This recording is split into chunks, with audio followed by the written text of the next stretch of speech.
I found out my brother had kidney disease. He sends out a text message to everybody in the family saying, when it rains, it pours. I only have a few months.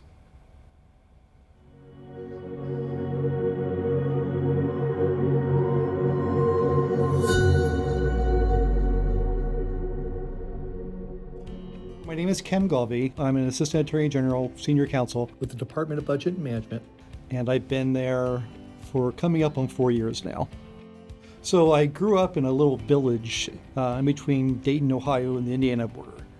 It was basically 2 streets and a stop sign, and a half-hour drive to the nearest gas station.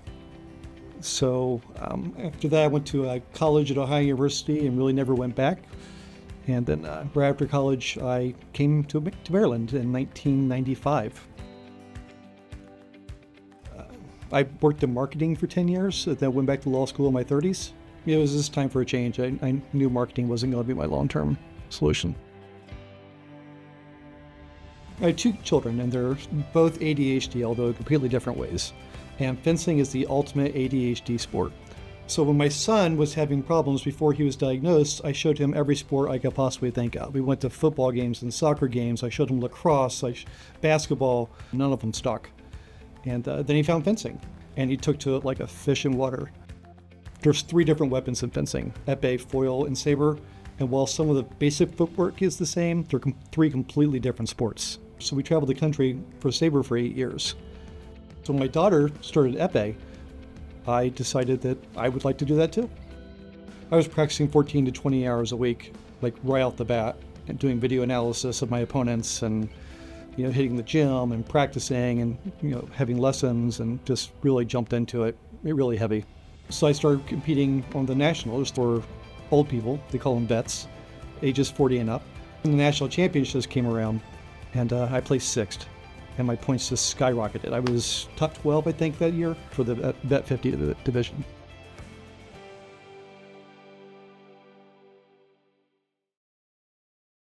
I had a friend of mine, who I've known for a number of years, who donated a kidney.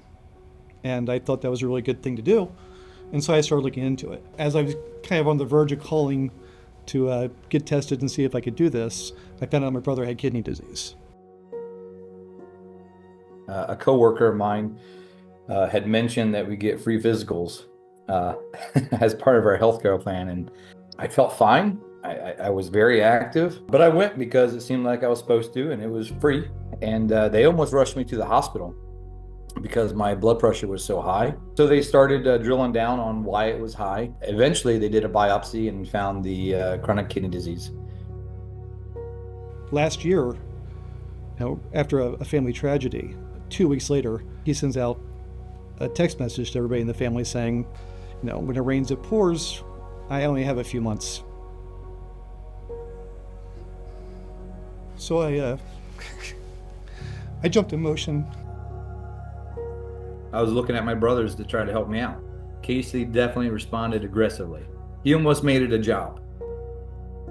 I decided that I would get tested as soon as possible. I just rode the donation center in Cincinnati daily until they finally did it. And by November, I had to go ahead to go do it. And then I went to Cincinnati, and on December 9th, I donated a kidney. He saved my life. I mean, I know people who've been on dialysis for 10 years and they're ready to quit and just turn it in. I always tell the kids, you have to say what you do and then do what you say. And he did it. He said he'd do it, and then he did it. It's a minor inconvenience to me for a lifetime of survival for someone else. Just kind of put yourself in the line of fire. Yeah, this is just what you do. We don't do praise well. I can praise him better to you than I could to him. I have told him that he's a hero in my eyes. And it's nice to look up to your big brother again, He gets a free pass. Whatever he asks for, we say yes. But I haven't told him because I think he'd use it. When you're dedicated to helping people, it shouldn't just be a 9-to-5 job. And doing this, someone else gets to live a full life. I think that goes part and parcel with why you actually start working for the state in the first place.